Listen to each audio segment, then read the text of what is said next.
Kita percaya di AOC bahwa mengerti hanya Injil saja tidak cukup, tapi kita perlu melihat bagaimana Alkitab mengajarkan kepada kita begitu banyak hal-hal dalam kehidupan juga. Nah, salah satunya adalah Alkitab juga mengajarkan kepada kita tentang mengatur keuangan dan bicara soal mendapatkan sumber keuangan. Kalau kita melihat di serial Billionaire ini, yang pertama kita melihat bahwa kita bicara tentang lifestyle dan kita menemukan bahwa kita perlu menentukan etika hidup kita. Yang kedua, kita belajar di serial yang di bagian lifestyle yang pertama, kita belajar bahwa kita perlu membuat budget dalam kehidupan. Yang ketiga, kita perlu belajar bahwa kita perlu menabung, dan yang keempat, mengeluarkan uang dengan bijaksana. Nah, di seri yang kedua dari Billionaire, kita belajar tentang kita perlu mengerti tentang perpuluhan. Dan ternyata perpuluhan itu sesuatu yang sangat penting sekali, dan kita membahas bahwa AOC bukan lagi sedang butuh duit, makanya kita membahas soal perpuluhan. Tapi kita percaya bahwa kita justru sedang mengalami Tuhan memberkati kita secara berlimpah. Nah, justru perpuluhan itu adalah untuk keuntungan Anda masing-masing pribadi. Nah, kita melihat tentang perpuluhan, kita belajar bahwa ketika kita membawa perpuluhan, sekali lagi bukan memberi perpuluhan tapi membawa perpuluhan itu berarti kita menomorsatukan Tuhan. Menghindarkan kita dari ketamakan. Dan tidak ada organisasi sosial yang potensialnya sebesar gereja lokal. Dan kita tidak dapat mengalahkan Tuhan dalam hal memberi. Nah, hari ini saya ingin bertanya, ada berapa dari kita yang ingin punya uang yang banyak? Oke, boleh angkat tangannya? Yes, luar biasa sekali. Nah, saya tanya sebaliknya, ada berapa dari kita yang kepingin punya uang yang sedikit? Gak ada ya, semua dari kita pasti menginginkan kita punya uang yang banyak. Nah, pertanyaannya adalah gini, simple, practical. How do we get more money? Bagaimana kita mendapatkan uang lebih banyak? Dan ini adalah pertanyaan yang mungkin seringkali Anda pikirkan, cuman Anda gak berani obrolkan. Mungkin ini pertanyaan yang semua kita pikirkan, tapi saya tahu gereja jarang membahas soal hal ini. How do we get more money? Bagaimana kita bisa mendapatkan uang lebih banyak? Nah, saya ingin mengajak kita melihat bersama-sama dalam Ulangan pasal yang ke-8, ayat yang ke-18. Ulangan pasal yang ke-8, ayat yang ke-18. Tetapi haruslah engkau ingat kepada Tuhan Allahmu, sebab dialah yang memberikan kepadamu, ini yang Anda punya, ini yang Tuhan kasih. Kekuatan untuk memperoleh kekayaan. Sekali lagi saya katakan kepada saudara, sebab dialah Tuhan, dialah yang memberikan kepada saudara dan saya kekuatan untuk memperoleh kekayaan. Kekuatan untuk memperoleh kekayaan. Jadi Anda dan saya, kita memiliki kekuatan untuk memperoleh kekayaan. Nah, Tuhan bukan hanya ingin Anda itu diberkati, tapi seperti yang Anda baca bahwa Dia sudah memberi dan selalu memberikan kepada kita. Bahkan Dia memberikan kekuatan kepada kita untuk memperoleh kekayaan. Tuhan memberikan kepada kita kekuatan untuk memperoleh kekayaan. Nah, kata-kata kekuatan untuk memperoleh kekayaan itu berasal dari bahasa aslinya adalah ini, saudara. Kowach, yang artinya adalah ini, kapasitas. Kapasitas untuk memperoleh kekayaan. Kreativitas untuk memperoleh kekayaan. Insting untuk memperoleh kekayaan. Daya, pemahaman untuk memperoleh kekayaan. Daya produksi, daya menghasilkan, tenaga untuk memperoleh kekayaan. Nah, kekuatan ini sudah Tuhan taruh dalam diri kita. Bukan supaya kita hanya bisa keluar dari utang saja, tapi atau cuma mahir berinvestasi, tapi supaya kita bisa memperoleh kekayaan. Supaya kita bisa mendapatkan duit lebih. Ini yang Alkitab bahas. Nah, kenapa Tuhan kasih kita kekuatan untuk memperoleh? Karena gini, dalam prinsip keuangan kita memang belajar tentang budgeting dan juga self-control. Nah, budgeting dan self-control itu adalah kunci untuk bebas dari hutang. Tapi pernahkah Anda ketahui alat terbaik untuk menambah kekayaan adalah memiliki pemasukan lebih lagi. Dan saya rasa Anda semua setuju dengan saya, memiliki pemasukan lebih lagi. Rutinnya pemasukan, makin besarnya pemasukan, memampukan kita untuk memperoleh kekayaan. Nah, firman Tuhan itu ngajar kepada kita, ya kita memang diajar oleh firman Tuhan untuk ini, saudara. Setia memberi. setia mengelola.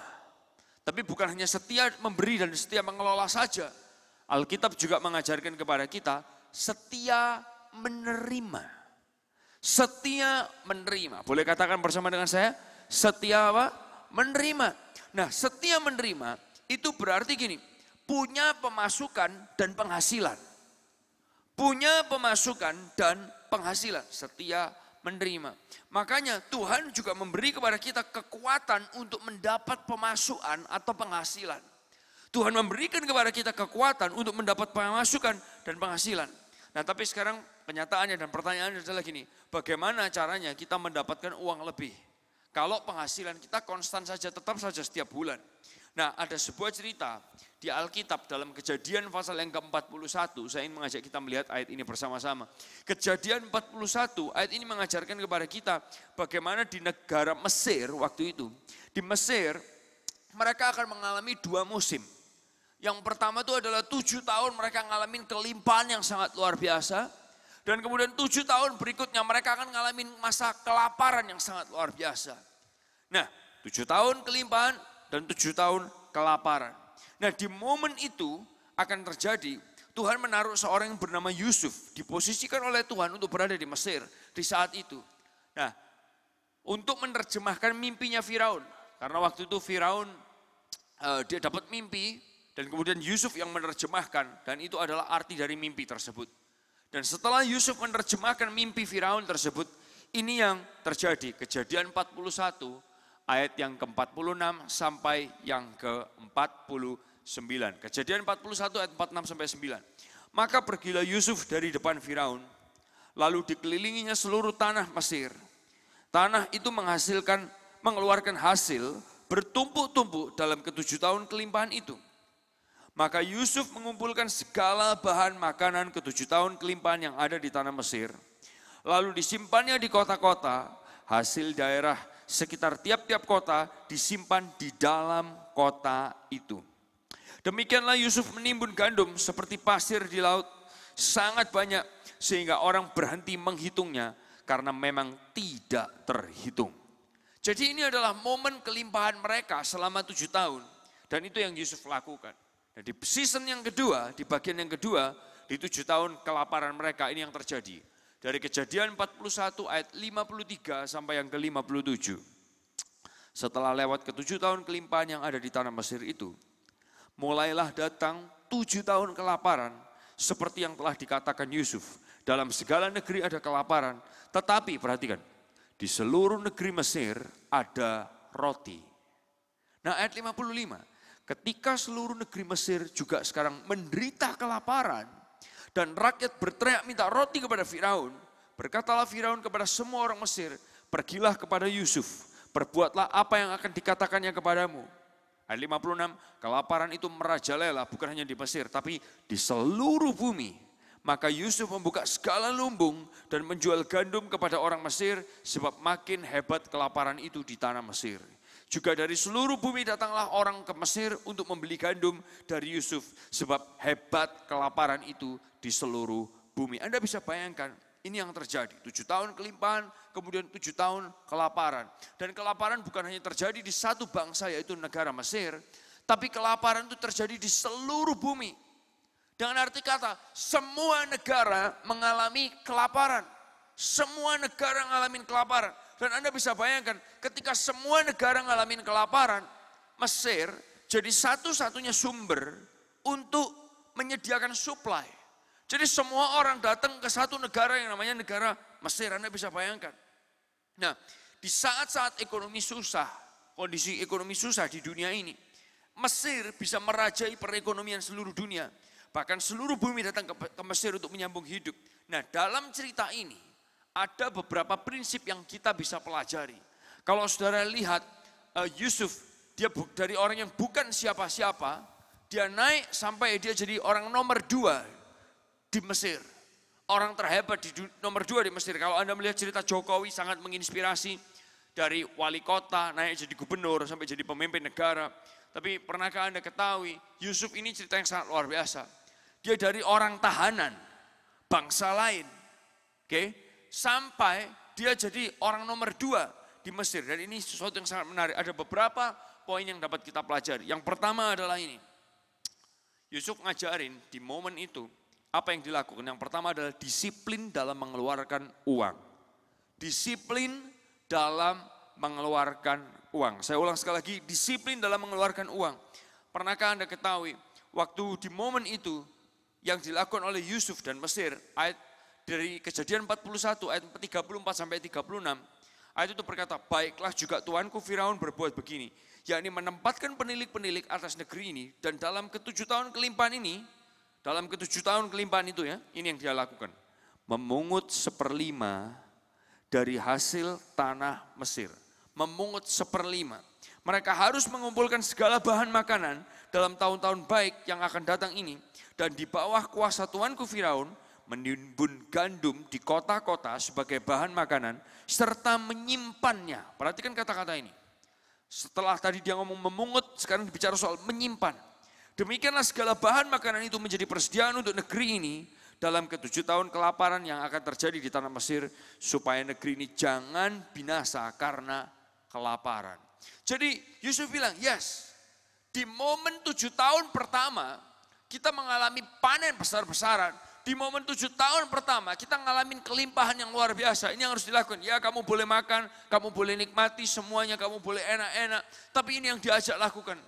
Kamu harus mengumpulkan 1/5. 1/5 itu berarti bicara soal 20%. 20% dari kelimpahan itu harus ditabung. 20% ditabung. Nah, ini yang dilakukan. Ini bicara soal disiplin. Nah, sebagian dari Anda mungkin berkata, aduh Esra, kenapa AUC lagi ngobrol lagi soal ini?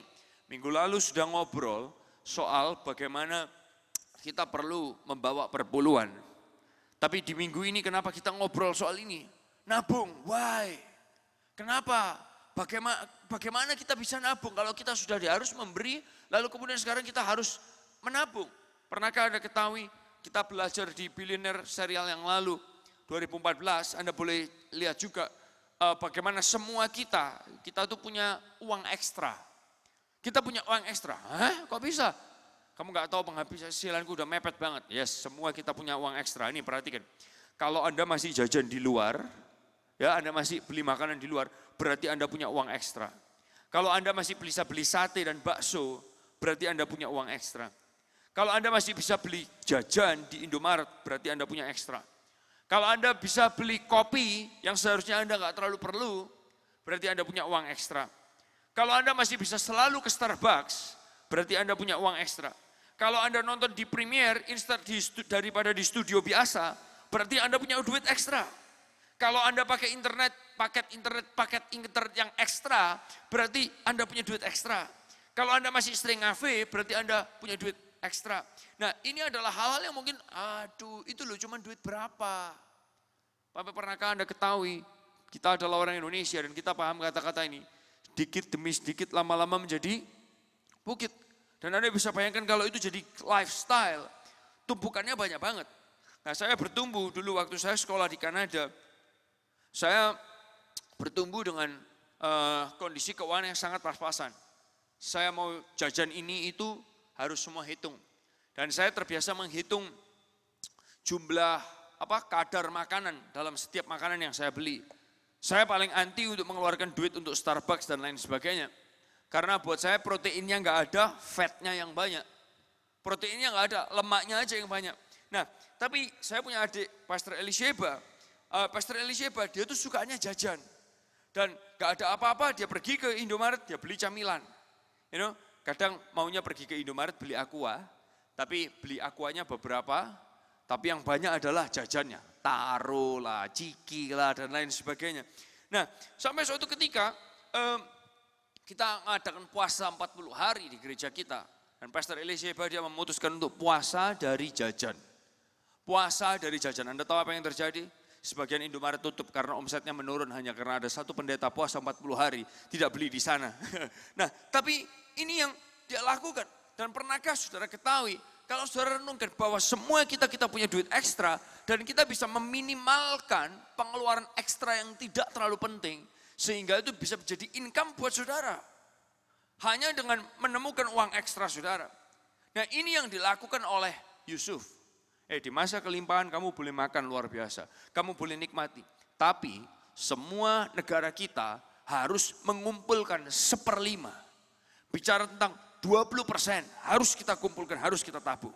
Nah yang kedua yang Yusuf lakukan adalah ini, be a solution, menjadi solusi.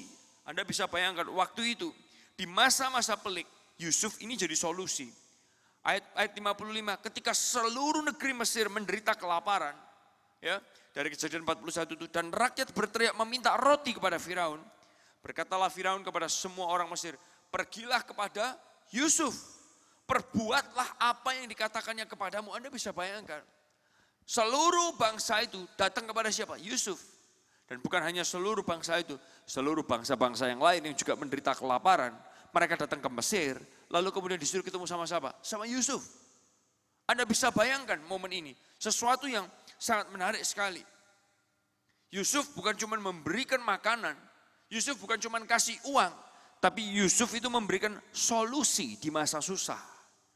Nah hari ini yang perlu kita pikirkan, bagaimana Anda bisa memberikan solusi kepada kehidupan masyarakat di kota saudara, atau di bangsa Indonesia ini.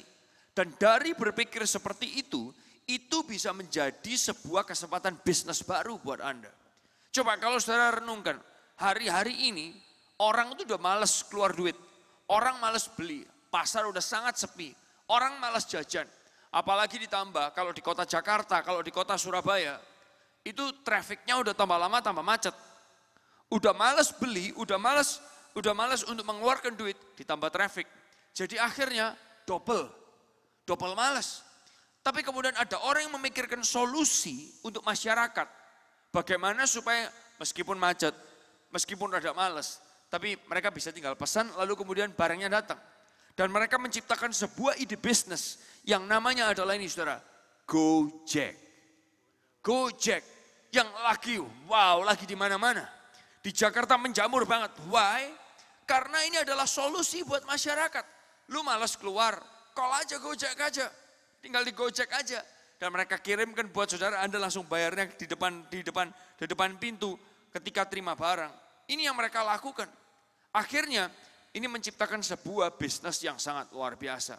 Nah, Yusuf juga adalah orang yang menciptakan solusi. Dan Yusuf adalah orang yang sangat bijaksana dan pandai.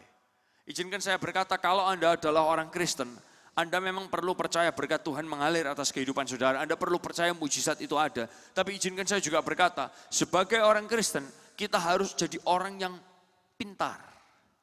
Orang Kristen nggak boleh goblok. Ini kata-kata yang sangat semua kita perlu perhatikan. Orang Kristen harus pintar, nggak boleh goblok. Nah ini ya coba, saya kepingin ajak Anda lihat cerita bersama-sama. Cerita Yusuf di Kejadian 41 ayat 32 sampai 33. Kejadian 41 ayat 32 sampai 33 ini adalah kata-kata bijak dari Yusuf yang ngomong, Raja, sampai 2 kali mimpi itu diulangi bagi tuanku Firaun, berarti hal itu telah ditetapkan oleh Allah dan Allah akan segera melakukannya. Nah perhatikan kata-kata berikutnya. Berarti Raja siap ya, ini akan cepat Tuhan melakukannya. Ayat berikutnya, oleh sebab itu baiklah tuanku Firaun mencari seorang yang berakal budi dan bijaksana dan mengangkatnya menjadi kuasa atas tanah Mesir. Anda tahu siapa yang sedang dia bicarakan? Dia sedang mempromosikan dirinya sendiri. Boom, di momen itu Yusuf menawarkan sebuah solusi. Dan siapa yang menjadi solusi? Dia yang menjadi solusi. Ini loh, udah tahu kan habis gini mau kayak gini. Ini loh, kalau sudah langsung sampai dikasih tahu Tuhan 2 kali, siap-siap berarti ini benar-benar akan terjadi. Kamu perlu orang yang berakal budi dan bijaksana. Angkat dia jadi kuasa atas tanah Mesir. Maksudnya siapa? Ya gue ini, itu yang dia tawarkan. Dan apa yang terjadi Anda tahu? Hal itu terjadi. Dia jadi orang nomor 2 tertinggi di Mesir. Nah ini kita perlu memikirkan kondisi seperti ini. Kita perlu memikirkan bagaimana memecahkan menjadi solusi buat kebutuhan masyarakat. Dan kalau saudara bisa memikirkan hal itu akan menjadi hal yang menolong saudara untuk menciptakan ide bisnis yang baru. Hari-hari ini dolar naik, buat sebagian orang kesel banget. Tapi pernahkah saudara ketahui, buat beberapa orang mereka bersyukur banget kalau dolar lagi naik-naiknya. di Magelang, di sebuah desa namanya Kaliabu. Kemarin di Jawa Pos ditulis, ada sekelompok orang yang suka mendesain logo. Dan kemudian mereka suka hanya utak-utak bikin logo di layar komputer. Dan mereka mengkompetisikan logo mereka. Suatu ketika perusahaan-perusahaan dari luar negeri, mereka suka cari orang-orang yang mau mendesain. Dan mereka cari itu di internet. Dan orang-orang ini terus bekerja di sana. Tahu-tahu mereka dengar tawaran ini yang mereka lakukan. Mereka coba mengikutinya, mereka coba menawarkan apa yang mereka bisa kerjakan. Dan pernahkah saudara ketahui bahwa orang-orang ini adalah orang yang nggak bisa ngomong bahasa Inggris. Ketika mereka nggak bisa ngomong bahasa Inggris, Anda tahu apa yang mereka lakukan?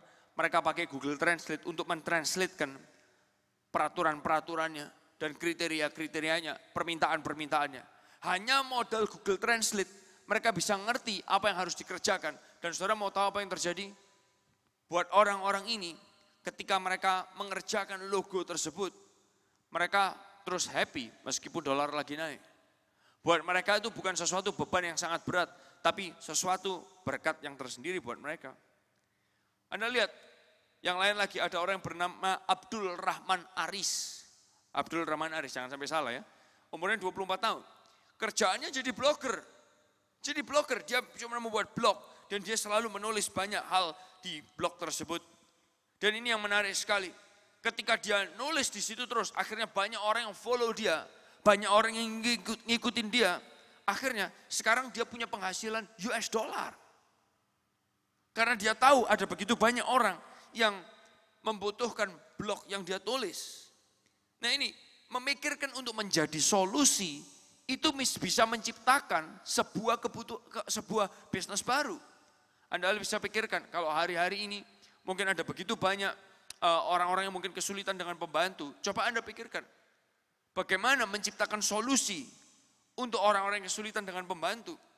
Anda kalau tahu seorang filosof yang bernama Benjamin Bloom, dia menuliskan sebuah tulisannya Bloom Taxonomy. Dia menjelaskan tentang ini, higher thinking level. Higher thinking level, dia cerita bagaimana kita perlu bisa ini, remembering, mengingat kenyataan. Berapa banyak, bagaimana penjelasan sesuatu, bagaimana kita menggambarkannya. Apa yang terjadi setelahnya. Yang kedua adalah understanding, menjelaskan ide. Yang ada di pikiran level ini, apa contohnya, apa yang akan terjadi. Lalu kemudian adalah ini, applying, bagaimana kita mencoba cara yang baru. Apa contohnya, bagaimana melakukannya. Lalu kemudian analyzing, yang ada di pikiran level ini, apa yang beda dengan sebelumnya. Lalu kemudian evaluating, mengevaluasi. Dan kemudian yang terakhir adalah ini, creating, menciptakan. Bagaimana kita bisa menciptakan solusi. Nah dalam creating thinking level, di level creating ini, ada beberapa unsur, imagine, invent, change, design, and create. Imajinasikan, temukan, ubah, desain, dan kemudian ciptakan. Bayangkan, imajinasikan, temukan, ubah, desain, kemudian ciptakan. Anda bisa memikirkan, ini loh jadi kebutuhannya masyarakat apa? Lalu Anda bisa bayangkan, temukan, ubah, desain, ciptakan. Salah satu yang Anda bisa pikirkan mungkin adalah hari-hari ini banyak restoran yang pelayanannya itu sucks banget. Biasanya orang bilang kualitas bintang 5, harga kaki 5. Tapi ini bahkan sampai hotel bintang 5 pun pelayanannya pelayanan kaki 5. Nyebelin gak sih? Nyebelin banget. Nah tapi pernahkah saudara ketahui kalau Anda lihat itu, lalu pertanyaannya what is the solution? Anda bisa menciptakan sebuah bisnis baru dari ketika Anda hanya memikirkan untuk jadi solusi. Anda tahu ada seorang yang bernama J.K. Rowling. Dia tahu bahwa manusia punya kebutuhan untuk gini, keluar dari kenyataan hidup. Kadang manusia perlu ngayal, kadang manusia perlu berimajinasi. Kadang manusia kepingin ke zaman dunia yang sekian ratus tahun yang lalu. Nah J.K. Rowling ini dia menikah dengan seseorang, lalu kemudian orang tersebut meninggalkan dia bersama cuma dengan satu anak. Dan kemudian Anda tahu dia hidup dari tunjangan pemerintah, tunjangan kemiskinan, miskin banget. Nah lalu kemudian dia memikirkan bagaimana caranya dia bisa bikin duit. Dan dia memikirkan ini, manusia punya kebutuhan untuk berimajinasi keluar dari kenyataan kehidupannya. Nah yang lalu yang kemudian yang dia lakukan adalah gini, dia suka nulis, tulisan khayalan. Bukan tulisan motivasi tapi tulisan khayalan. Dan Anda tahu dia mencoba pergi dari satu publisher ke publisher yang lain. Gak ada yang mau dia. Gak ada publisher yang mau dia. Tapi suatu ketika tulisannya ditangkap oleh seorang publisher yang besar, yang luar biasa. Tulisannya meledak jadi tulisan yang sangat luar biasa. Dan saudara tahu apa yang terjadi? Tulisannya dia yang namanya Harry Potter meledak secara luar biasa. Dalam 3 tahun, ketiga buku pertamanya meraup keuntungan 480 juta US dollar. Anda bisa bayangkan. Dan tulisannya dicetak sebanyak 35 juta kopi. Diterjemahkan ke dalam 35 bahasa lainnya. Ketika dia nulis serial Harry Potter yang ke-6, Harry Potter yang ke-6 laris sebanyak 6,9 juta kopi hanya dalam 1 hari saja. Anda bisa bayangkan? Anda bisa bayangkan ini. Harry Potter yang ke-6 laris sebanyak 6,9 juta kopi cuma dalam 1 hari. Dan J.K. Rowling hari ini menduduki posisi ke-13 wanita terkaya, bahkan dicatat lebih kaya daripada Ratu Inggris sekalipun. Anda bisa bayangkan? Berangkat dari mana? Berangkat dari orang yang hidup dari tunjangan pemerintah, kemiskinan. Dari mana? Just trying to be being a solution. Dia mencoba menjadi solusi buat kebutuhan orang. Yang ketiga adalah ini. Yang Yusuf juga ajarkan kepada kita, punyailah mental kaya. Punyailah rich mentality. Punyailah mental kaya. Seorang peneliti bernama Tom Corley, dia meneliti, dia mengumpulkan 350 orang kaya dan orang miskin. Atau orang biasa, kita sebut orang kaya dan orang biasa. Dia kumpulkan 350 orang ini, lalu kemudian dia menemukan ada 20 perbedaan dari gaya hidup orang kaya dan orang biasa. Nah saya ingin bacakan buat saudara-saudara, ada 9 yang saya akan bacakan buat Anda. Saya berharap Anda bisa mengikutinya dan menolong saudara. Oke, kalau Anda mau berubah, rubahlah ini. Rubahlah mental saudara. Yang pertama adalah ini, 80% dari orang kaya berfokus untuk meraih satu goal. Tapi hanya 12% dari orang biasa yang melakukan hal ini. Cuman 12% dari orang biasa yang melakukan fokus kepada satu goal. Yang kedua, 63% dari orang kaya, perhatikan, mendengarkan audiobook dalam perjalanan mereka ke tempat kerja. 63%. Hanya 5% dari orang biasa yang melakukan hal ini. Anda bisa bayangkan? 81% dari orang kaya mencatat dan mematuhi to-do list-nya. Hanya 19% orang biasa yang melakukan hal ini. Yang keempat, 63% dari orang kaya mengajari anaknya membaca buku selain buku dongeng. Jadi Anda bisa bayangkan, dari masa anak-anak sudah diajarin baca buku untuk masa depan. Hanya 3% dari orang biasa yang melakukan hal ini. Yang kelima, 88% dari orang kaya meluangkan waktu 30 menit atau lebih untuk membaca demi mendidik dirinya atau memajukan karirnya. Anda tahu berapa persen orang biasa? Hanya 2% orang biasa yang melakukan hal ini. 88% orang kaya itu mendidik dirinya untuk jadi lebih baik dan memajukan karirnya, memajukan perusahaannya. Yang keenam, 67% dari orang kaya menghabiskan waktu untuk menonton TV kurang dari 1 jam. Tapi 77% orang biasa menghabiskan waktu lebih dari 1 jam menonton televisi. Yang ketujuh, 6% dari orang kaya menonton reality show. Sedangkan 78% orang biasa menonton reality show. Saya berharap Anda yang suka nonton reality show mulai kurangin supaya Anda mulai kaya. Yang ke-8, 84% orang kaya mengerti bahwa kebiasaan dan sikap yang baik membuka kesempatan-kesempatan yang baik.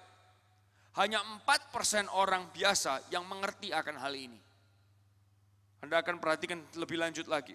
Yang terakhir, 86% orang kaya suka membaca. Hanya 26% orang biasa yang suka membaca. Jadi Anda perhatikan ternyata membaca, upgrade diri itu sesuatu mental yang akan merubah Anda untuk jadi lebih kaya. Dan saya suka sekali di poin yang ke-8 tadi. 84% orang kaya mengerti bahwa kebiasaan dan sikap yang baik membuka kesempatan-kesempatan yang baik. 84% orang kaya mengerti, tapi cuma 4% orang yang biasa yang mengerti akan hal ini.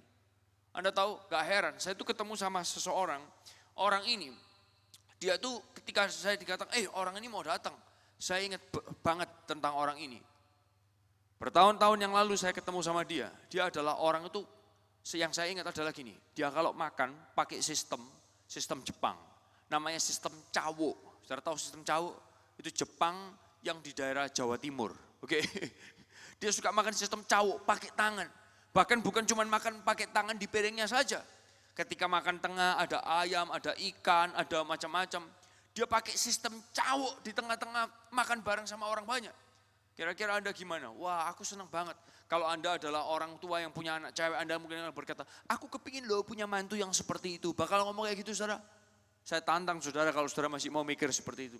Dan ini yang terjadi. Setelah dia makan pakai sistem cawo, tangannya, wah dia jilatin, dia he lick his fingers.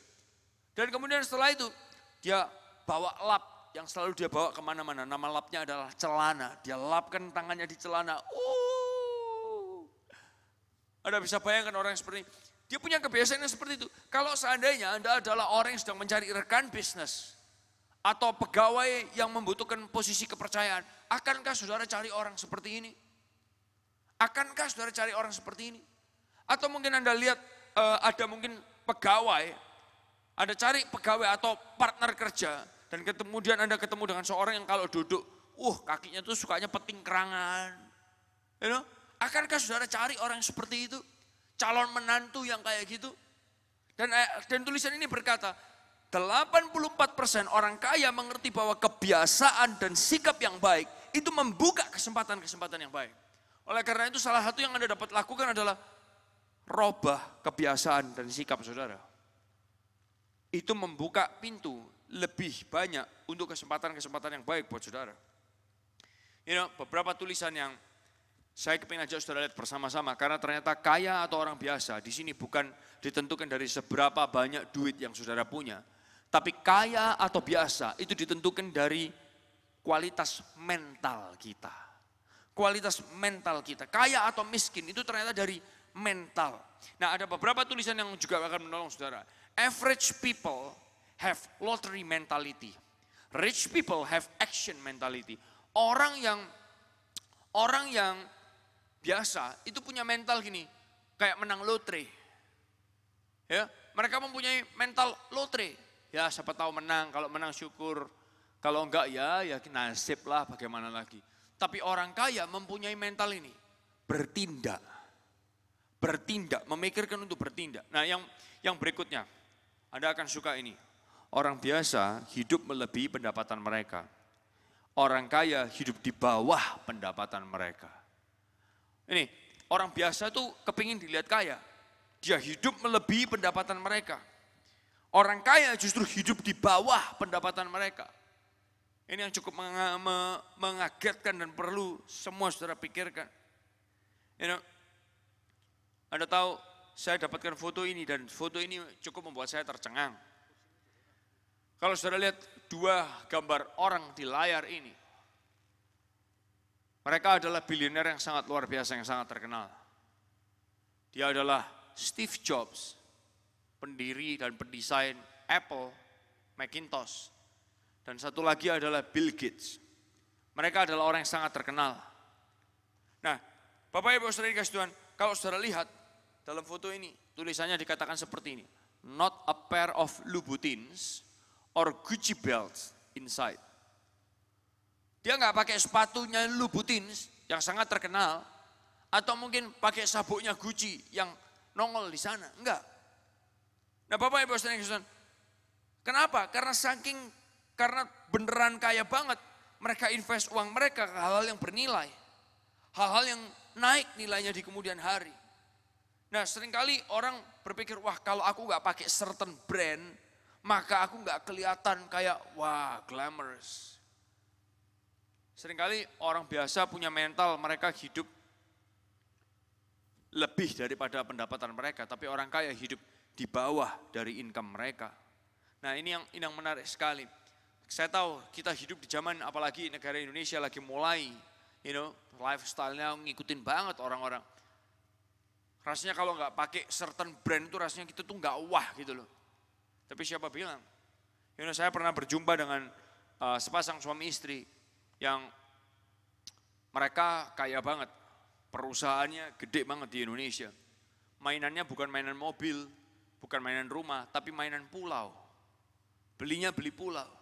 Tapi saudara tahu nggak apa yang terjadi waktu mereka mau datang? Saya penasaran, wah orangnya bakal kayak gimana? Wah mereka pasti luar biasa banget. Suami istri ini datang, Anda tahu tasnya istrinya apa? Oke, Anda pasti, wah pasti yang Hermes yang Kroko, Hermes yang apa, Birkin yang Kelly yang, no. Anda tahu tasnya dia pakai tas apa? Tas yang namanya kresek. Kalau Anda nggak tahu kresek, kantong plastik. Itu yang dia bawa, saya sampai kaget. Wow, nggak salah nih orang. Tapi sekali, oke, Anda harus tunggu bahwa kalau Anda punya Hermes, LV, Balen, atau apa dan lain sebagainya, bukan berarti Tuhan gak cinta sama saudara, bukan berarti saudara berdosa. No, kalau Anda pakai sepatu Lubu atau Valentino, bukan berarti Anda gak masuk surga. No. Justru surga itu lantainya terbuat dari emas, cocok buat sepatu Anda. God love you, God still love you, dan itu gak salah. Sekali lagi, itu gak salah. Selama Anda mampu untuk membelinya. Dan saya gak berkata bahwa kalau saudara beli itu salah. Kalau saudara pakai sabuk branded itu salah. No. Itu bukan itu yang saya katakan. Tapi yang saya katakan, hidup kita itu gak harus dengan hal-hal itu. Kita gak mengikat diri kita, apalagi kalau di momen ketika kita gak bisa. Kita gak entitled with.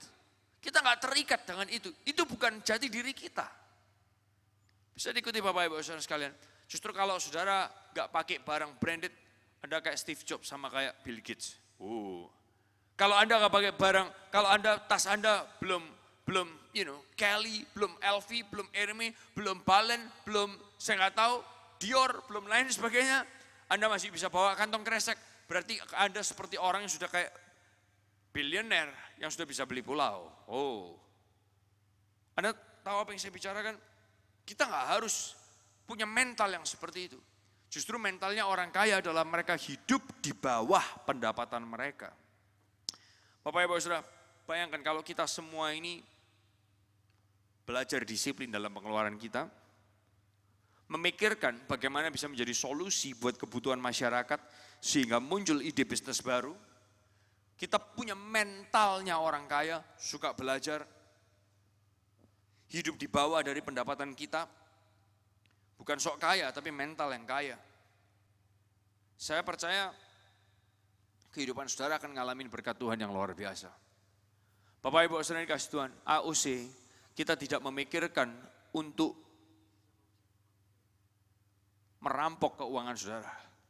Tapi kita memikirkan agar Anda semua di area keuangan saudara mengalami berkat Tuhan yang melimpah di area keuangan saudara. Itu kerinduan kita, itu doa kita. Tuhan Yesus memberkati.